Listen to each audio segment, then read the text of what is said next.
ఈనాటి పత్రికా సమావేశానికి విచ్చేసినటువంటి మందస మండల తెలుగుదేశం పార్టీ కుటుంబ సభ్యులందరికీ నా నమస్కారం తెలియజేస్తున్నాను.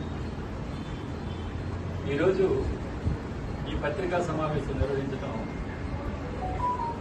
మునిపెన్నడూ ఇటువంటి పరిస్థితి ఏ ఎంపీపీ మీద కానీ ఏ ప్రజాప్రతినిధి మీద కానీ పత్రికా సమావేశం అనేటువంటిది జరగనటువంటి పరిస్థితి. మందస మండలానికి ఎంపీపీగా మండల ప్రథమ పౌరునిగా బాధ్యతలు నిర్వహిస్తున్నటువంటి వ్యక్తి. మనం రాజకీయాల్లో ముందుకెళ్లాలంటే ప్రజలకు ఆదర్శవంతంగా ఉండాలి, ప్రజలకు జవాబుదారీతనంగా ఉండాలి.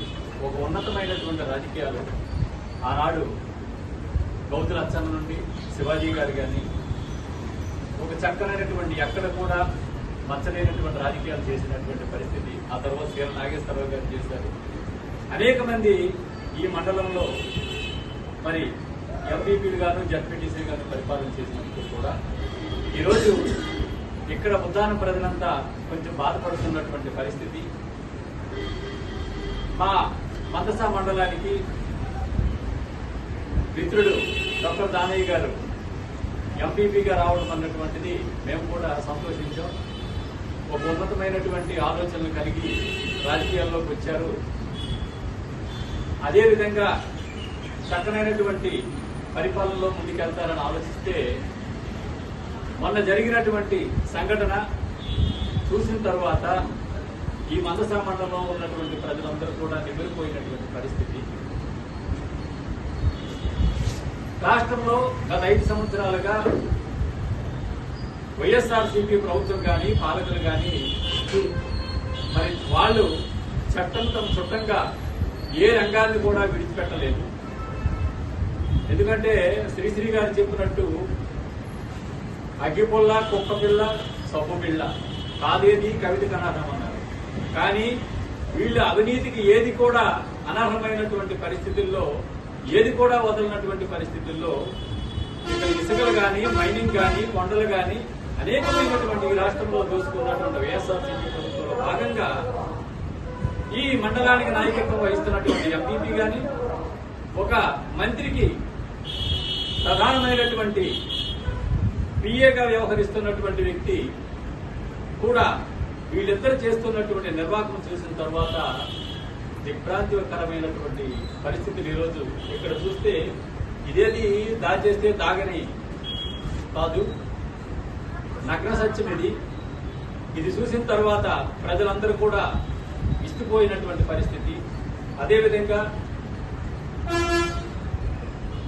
విజిలెన్స్ అన్నటువంటి వాళ్ళు వెళ్ళిన తర్వాత కూడా వాళ్ళు అడ్డంగా దొరికిపోయినటువంటి పరిస్థితి. అందుకే నేను చెప్పేది ఏంటంటే మనం నీతులు చెప్పడానికే కాకుండా కాదు, మనం ఆచరణలో చూపించాలి. ఒక నాయకులుగా ముందుకెళ్లాలనుకున్నప్పుడు ఏదైతే ఉన్నత విలువలతో మనం వచ్చామో అదే రకంగా వెళ్తారని అనుకున్నాము. కానీ ఇది చూసిన తర్వాత చాలా బాధాకరమైనటువంటి విషయం. ఎప్పుడు కూడా ఈ నియోజకవర్గంలో లాంటివి జరగలేదు. అయితే వీళ్ళ అధికారాన్ని అడ్డు పెట్టుకొని చేసినటువంటి పరిస్థితి ఇది ఒక్కటి మాత్రమే కాదు. ఈ నియోజకవర్గంలో వైసీపీ నాయకులు చేస్తున్నటువంటి అరాచకాలు ఒక్కొక్కటి బయటకు వస్తున్నాయి. అనేకమైనటువంటి మందసాలు కూడా వస్తున్నాయి. ఈ రోజు జరిగింది ఇది మరి చరిత్రణంగా అదే రకంగా కంటిన్యూగా ఇంకా వస్తుందే తవి తీసినటువంటి పరిస్థితి ఉంది. ప్రజలకు కూడా తెలియాలి వీళ్ళు చేస్తున్నటువంటి అరాచకాలు కానీ వీళ్ళు చేస్తున్నటువంటి దోపిడీలు కానీ. కాబట్టి ఇది ఎవరైతే వీళ్ళ అధికారాన్ని అడ్డకం పెట్టుకొని చేశారో దానికి సహకరించినటువంటి అధికారులు అలా ఏఈలా ఇంకా ఎలక్ట్రికల్ కి సంబంధించినటువంటి వాళ్ళ మీద కూడా కఠినమైన చర్య తీసుకోవాలి. ఇంకోటి ఏంటంటే ఒక ప్రజాప్రతినిధి గాను, ఒక ఎమ్మెల్యే గాను, ఒక మంత్రి గాను, ఒక ముఖ్యమంత్రి గాను, ఒక కేంద్ర మంత్రి గాను ఏదైనా తప్పు జరిగితే ప్రజలకు నష్టం జరిగితే ఆ కేంద్ర మంత్రి గాని ఆ ముఖ్యమంత్రి గాని రాజీనామాలు చేసినటువంటి నైతికత నిరూపించుకోవాల్సినటువంటి పరిస్థితి గతంలో మనం చూసాం. అయితే మనము స్వచ్ఛందంగా మనమే తప్పు చేసినప్పుడు ఇక్కడ ఉన్నటువంటి ఆ ప్రజాప్రతినిధి కూడా రాజీనామా చేసి తన నైతికతను నిరూపించుకోవాల్సిందిగా ఈ పత్రికాముఖంగా మీ అందరికీ కోరుతున్నాను. జై తెలుగుదేశం. మండల తెలుగుదేశం పార్టీ నాయకులకు అలాగే పాత్రికేయ మిత్రులకు అందరికీ నా హృదయపూర్వక నమస్కారాలు తెలియజేసుకుంటూ గత 2 రోజుల కిందట బాడపల్లి గ్రామంలో విజిలెన్స్ అధికారులు తనిఖీలో భాగంగా ప్రస్తుత వైసీపీ మండల పరిషత్ అధ్యక్షులు డాక్టర్ దానయ్య గారు అలాగే మాజీ మంత్రి అప్పలరాజు గారి పిఏగా వ్యవహరించిన జా కృష్ణారావు ఇల్లుపై విజిలెన్స్ అధికారులు దాడి నిర్వహించగా అక్కడ రీడింగ్లు తీయగానే గత 2019 నుండి 2024 వరకు ఇప్పటి వరకు కూడా వాళ్ళ బిల్లులు చూస్తే ₹2, ₹3 అలాగే 2021లో చూసుకుంటే 2021 మే నెలలో కానీ అలాగే జూన్లో కానీ అలాగే ఆగస్టులోన ₹30, ₹40, ₹50 ఇలా కరెంట్ బిల్లు వచ్చే పరిస్థితి ఉంది.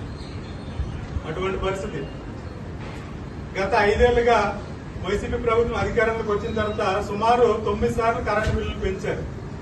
ఆ కరెంటు బిల్లులు కేవలం సామాన్యులే కట్టే పరిస్థితి. ఈరోజు సామాన్యులకు కూడా 1500, 2000 వచ్చే పరిస్థితి ఉంది. అటువంటిది నాయకులు అని చెప్పుకునే ఈ సోకాళ్ళు పెద్ద మనుషులు ఎవరైతే ఉన్నారో డాక్టర్ దానయ్య అలాగే జా కృష్ణారావు వీళ్ళే కాకుండా ఇంకెంతమంది ఉన్నారో దానిపైన కూడా విజిలెన్స్ అధికారులు తనిఖీలు చేసి నిర్వహిస్తే బాగుంటుంది.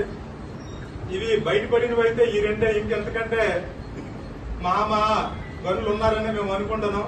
దానిపైన కూడా విజిలెన్స్ అధికారులు దాడి జరిపించి ఎవరైతే ఈ రోజు ₹2, ₹3 ఎలాగ వస్తుందండి, మినిమం బిల్లే ₹35, ₹40, ₹50 మినిమం బిల్లే వస్తుంది కరెంట్ బిల్లు.